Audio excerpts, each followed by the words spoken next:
Tenaga endogen yang ketiga, gempa bumi. Indonesia merupakan salah satu negara yang sering mengalami gempa bumi. Hal ini disebabkan karena Indonesia berada di lingkaran cincin api Pasifik atau Ring of Fire, yaitu daerah yang sering mengalami gempa bumi dan letusan gunung api. Cincin api Pasifik ini mengelilingi cekungan Samudra Pasifik yang membentang sepanjang 40.000 km.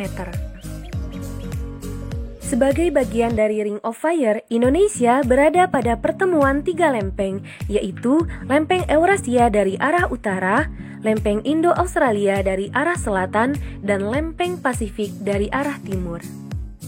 Posisinya mengepung wilayah Indonesia mulai dari pantai barat Sumatera, selatan Jawa, Bali, Nusa Tenggara, Sulawesi, Maluku, hingga Papua. Kondisi ini menjadikan Indonesia sebagai wilayah yang rawan gempa bumi, letusan gunung api, dan tsunami. Namun, di sisi lain menjadikan Indonesia sebagai wilayah yang subur. Berikut beberapa gempa bumi yang terjadi di Indonesia. Gempa bumi di Aceh tahun 2004 yang disertai oleh tsunami dengan korban meninggal mencapai 60.386 jiwa. Gempa bumi di Selat Sunda tahun 1883 karena meletusnya Gunung Krakatau yang mengakibatkan tsunami besar pada waktu itu.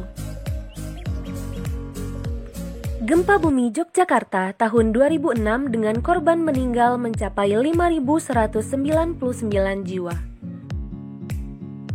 Terakhir, gempa bumi yang belum lama ini terjadi di pantai barat Sulawesi, wilayah Mamuju dan sekitarnya, yaitu dengan gempa berkekuatan 6,2 skala Richter. Kemudian, apa itu gempa? Gempa atau getaran seismik adalah getaran di permukaan bumi akibat gelombang yang disebabkan oleh pelepasan energi dari dalam lapisan bumi yang umumnya berasosiasi dengan gerakan lempeng. Bumi yang tersusun atas beberapa lempeng di mana masing-masing lempeng ini bergerak relatif terhadap yang lain. Saat terjadinya pergerakan lempeng, terjadi penyimpanan energi pada lapisan kulit bumi, dan saat tidak kuat, maka energi terlepas dan terjadilah gempa bumi. Tanpa kita sadari, gempa bumi ini sering kali terjadi, walaupun terkadang goncangannya tidak kita rasakan. Hal ini disebabkan karena gempa tersebut berskala kecil atau titik pusat gempa yang dalam dan jauh di tengah lautan. Contohnya saja, berdasarkan catatan BMKG dalam kurun waktu 15 hari terakhir, dari tanggal 16 sampai 30 Januari 2021 setelah gempa Mamuju, terdapat beberapa gempa dengan kekuatan di atas 5 skala Richter yang terjadi di Indonesia. Data ini belum termasuk catatan gempa dengan skala lebih kecil dari 5 skala Richter. Dan yang sedang kita saksikan sekarang ini adalah sebaran titik-titik gempa yang terjadi di Indonesia. Gempa bumi berdasarkan penyebab. Gempa tektonik.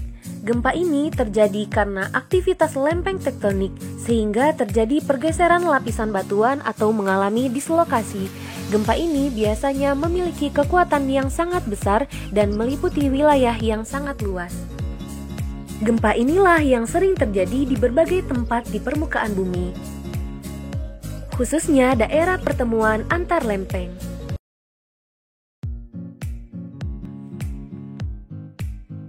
Gempa vulkanik. Gempa vulkanik terjadi akibat aktivitas gunung api. Gempa ini bisa terjadi sebelum erupsi gunung api dan sering juga terjadi secara bersamaan dengan erupsi. Gempa vulkanik ini juga memiliki kekuatan yang besar dan meliputi wilayah yang luas. Gempa rentuhan. Gempa ini terjadi akibat runtuhan batuan. Biasanya terjadi di daerah kapur atau terowongan bawah tanah akibat kegiatan penambangan. Runtuhan yang besar akan mengakibatkan getaran yang kuat dan bersifat lokal. Namun, dampak dari gempa ini tidak terlalu membahayakan. Hal yang dikhawatirkan adalah akibat timunan dari batuan atau tanah itu sendiri. Contohnya yang baru terjadi pada tanggal 25 Januari 2021 di tambang batu bara di Desa Tanah Bumbu, Kalimantan Selatan. Gempa berdasarkan hiposentrum. Ada gempa dangkal, gempa menengah, dan gempa dalam. Gempa dangkal adalah gempa dengan kedalaman hiposentrumnya kurang dari 100 km di bawah permukaan bumi. Gempa menengah adalah gempa dengan kedalaman hiposentrumnya antara 100 km sampai 300 km di bawah permukaan bumi. Dan gempa dalam adalah gempa dengan kedalaman hiposentrumnya antara 300 sampai 700 km di bawah permukaan bumi. Sampai saat ini, tercatat gempa terdalam dengan kedalaman hiposentrumnya yaitu 700 km di bawah permukaan bumi. Gempa berdasarkan letak pusat gempa. Ada gempa laut dan gempa darat. Dikatakan gempa laut jika pusat gempa berada di bawah permukaan laut. Gempa ini terjadi karena getaran permukaan dirambatkan di permukaan laut bersamaan dengan yang dirambatkan pada permukaan bumi di dasar laut. Dan dikatakan gempa darat jika letak pusat gempa berada di daratan. Mengenal istilah-istilah dalam seismik atau gempa bumi. Seismologi, seismograf, seismogram, hiposentrum, dan epicentrum. Seismologi adalah ilmu yang mempelajari tentang gempa bumi. Seismograf adalah alat pencatat gempa. Seismogram hasil gambaran seismograf yang berupa garis-garis patah. Hiposentrum, titik atau garis tempat peristiwa yang menimbulkan terjadinya gempa atau letaknya di dalam litosfer. Epicentrum adalah titik atau garis di permukaan bumi tempat gelombang permukaan mulai dirambatkan atau tempat gelombang primer dan sekunder pertama kali mencapai permukaan bumi.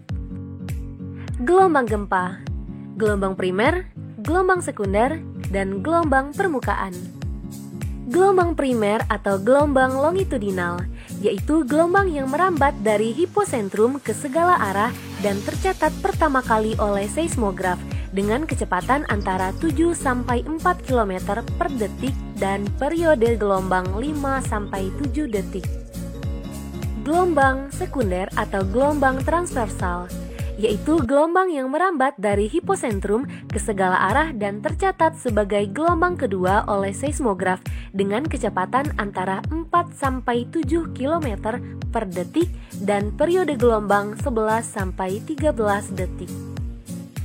Gelombang permukaan atau gelombang panjang, yaitu gelombang yang merambat dari epicentrum menyebar ke segala arah di permukaan bumi dengan kecepatan antara 3,5 sampai 3,9 km per detik dan periode gelombang relatif lama. Gelombang inilah yang menyebabkan kerusakan di atas permukaan bumi. Dampak gempa. Gempa mengakibatkan terjadinya getaran atau goncangan yang bisa menyebabkan bencana lain. Longsor. Getaran gempa juga bisa mengakibatkan pergerakan pada tanah. Contohnya, gempa bumi berkekuatan 7,6 skala Richter di Sumatera Barat pada tahun 2009 yang mengakibatkan tanah longsor yang menimbun sebuah desa di Kabupaten Padang Pariaman. Longsor ini menyebabkan kurang lebih 300 orang tertimbun longsoran tanah. Tsunami. Gempa bumi adalah faktor utama yang menyebabkan bencana besar lain seperti tsunami. Biasanya disebabkan oleh gempa tektonik yang berpusat di bawah permukaan laut. Pergeseran lapisan batuan menyebabkan getaran gempa bumi sekaligus menyebabkan gelombang pada air laut. Contohnya, tsunami di Aceh yang disebabkan oleh gempa berkekuatan 9,1 sampai 9,3 skala Richter pada tahun 2004. Selanjutnya ada tsunami di Palu yang disebabkan oleh gempa dengan berkekuatan 7,4 skala Richter pada tahun 2018. Likuifaksi. Getaran gempa juga bisa menyebabkan hilangnya kekuatan dan kekakuan tanah akibat adanya tegangan. Hal ini pernah terjadi di Palu saat gempa tahun 2018. Tanah yang awalnya padat berubah menjadi cair. Kondisi ini menyebabkan banyaknya bangunan tertelan masuk ke dalam lapisan tanah. Banjir. Getaran gempa juga bisa menyebabkan keluarnya air waduk karena rusak sehingga tidak bisa menampung air. Kebakaran. Kerusakan bangunan saat gempa bisa memicu korsleting listrik dan kebocoran tabung gas sehingga menyebabkan terjadinya kebakaran. Kerusakan lingkungan. Seperti yang kita ketahui, gempa bumi dengan kekuatan besar dapat merusak lingkungan. Contohnya, rusaknya bangunan, rumah, gedung, terputusnya jalan, jembatan, dan sarana prasarana lainnya. Korban jiwa. Saat terjadi gempa bumi, seseorang berpotensi terkena runtuhan bangunan jika tidak segera menyelamatkan diri. Semoga kita semua terhindar dari bencana ini. Sekian pembahasan mengenai tenaga endogen. Mohon maaf atas segala kekurangannya. Terima kasih dan wassalamualaikum.